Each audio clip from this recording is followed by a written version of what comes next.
Bismillahirrahmanirrahim. Assalamualaikum warahmatullahi wabarakatuh. Halo semuanya, perkenalkan nama saya Nabila Ali Aziza dengan NIM 2307529. Saya merupakan mahasiswi Universitas Negeri Padang jurusan Tata Busana. Dalam video ini saya akan mempresentasikan laporan praktikum busana dasar wanita. Sebelum itu saya mengucapkan terima kasih kepada dosen pengampu mata kuliah ini, yaitu Ibu DRA Adriani MPD dan Ibu Rafika Husni MPD. Dalam video ini saya akan menjelaskan tentang pakaian kuliah, yaitu ada 3 macam: blus, rok Vietnam, dan celana kulot. Yang pertama, mari kita lihat pengertian blus. Apa itu blus? Blus merupakan busana yang kita gunakan pada bagian tubuh atas, biasanya memiliki panjang batas panggul dan digunakan pada rok dan juga celana. Bagian desainnya yang saya buat itu memiliki kerah kemeja, dan saya juga menambahkan batik untuk menambahkan keistimewaannya pada busana saya ini. Pada bagian atasnya saya menambahkan batik hingga lingkar kerung lengan di tengahnya. Lalu pada bagian panggul saya menambahkan 8 cm ke bawah, itu untuk batiknya, lalu 4 cm ke bawahnya lagi, ini untuk bagian polosnya. Untuk lengannya saya menggunakan lengan suai, dan di ujungnya saya menggunakan lengan memiliki manset berbelah. Lalu pada bagian tengah mukanya saya menggunakan belahan langsung untuk mengkaitkan kancing dan lubang kancingnya.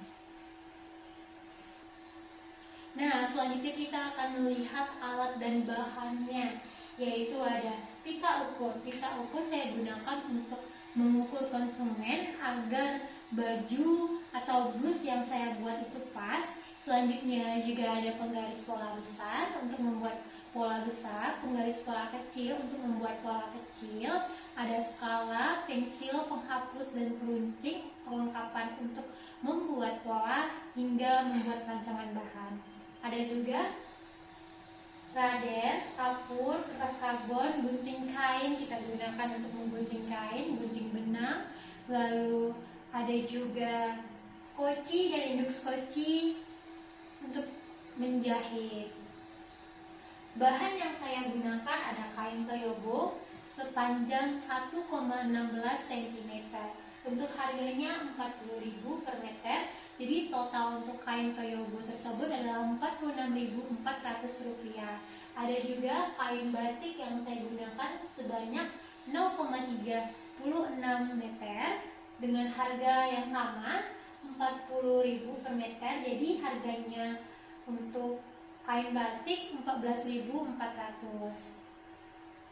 Saya juga menggunakan kain keras sebagai pengeras kerah dan juga manset pada produk saya. Selanjutnya saya juga menggunakan kancing dan benang. Jadi total keseluruhannya 73.800. Nah, setelah kita tahu bahan yang kita gunakan itu adalah menjadi modal untuk harga yang kita jualkan kepada konsumen. Harga modal tadi 73.800. Nah, kita tambahkan 50.000 karena upah tenaga kerja tadi, sehingga menjadi 123.800. Itu kan belum termasuk keuntungan. Saya ingin menambahkan 30% keuntungan. Jadi saya cari dulu, berapa sih 30%-nya dari 123.800? Ternyata 37.140.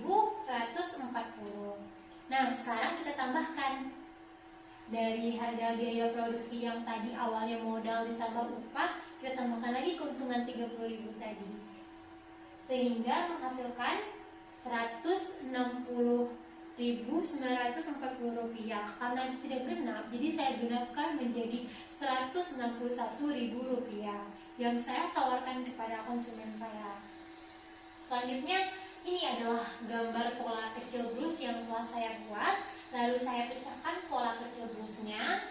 Setelah saya buat pecahkan, saya buat rancangan bahan blus dan membuat pola besar. Nah, ini dia langkah kerjanya.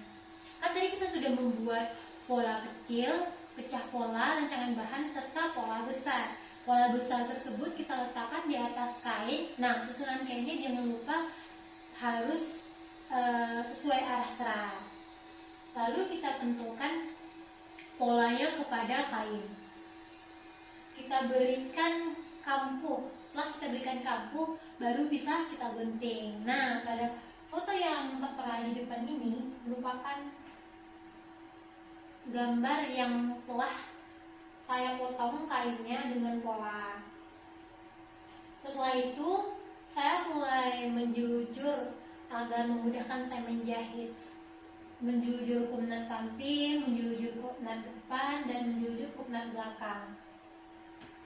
Setelah itu, karena saya menggunakan batik, ternyata kain batiknya tadi itu sedikit tipis, saya akan menambahkan tricot agar bisa menyamakan kain toyobo yang sedikit tebal.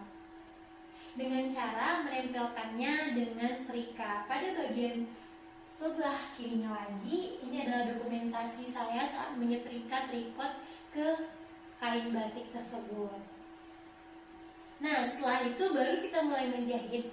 Yang awalnya kita menjahit bagian sisi kupnat ya, maksudnya kupnat sisi, terus kupnat depan, dan kupnat belakang. Setelah kita menjahit semua kupnat, kita menyambungkan bagian batik atas dan bagian batik bawahnya pada bagian polos. Setelah itu baru kita menjahit bagian sisi dan bagian bahu. Setelah kita jahit bagian sisi dan bagian bahu, kita mulai membuat belahan langsung. Tapi belahan langsungnya tidak boleh dijahit menggunakan mesin. Saya menjelujurnya dahulu. Setelah dijulujur, barulah kita membuat lubang kancing. Setelah lubang kancingnya ada dan kita pasangkan kancingnya, baru kita lepas jelujurannya tadi.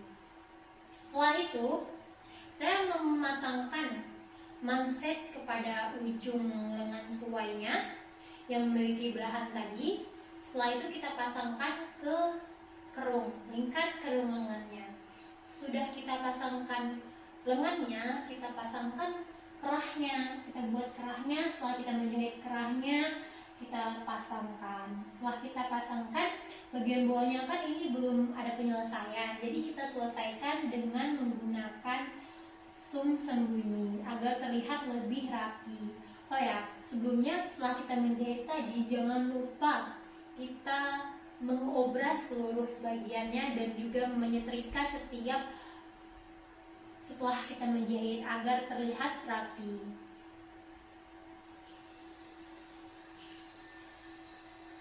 Nah, inilah dia hasil blus yang ada di sebelah kanan saya. Baik, itu merupakan blus yang telah saya buat. Itulah presentasi tentang blus. Saya mengucapkan terima kasih bagi teman-teman yang sudah setia menonton bersama saya. Selanjutnya kita akan melihat video yang kedua dan ketiga yang akan saya buat. Jika ada lebih dan kurangnya saya mohon maaf, dan saya menerima kritikan ataupun sarannya melalui kolom komentar. Saya ucapkan terima kasih. Wassalamualaikum warahmatullahi wabarakatuh.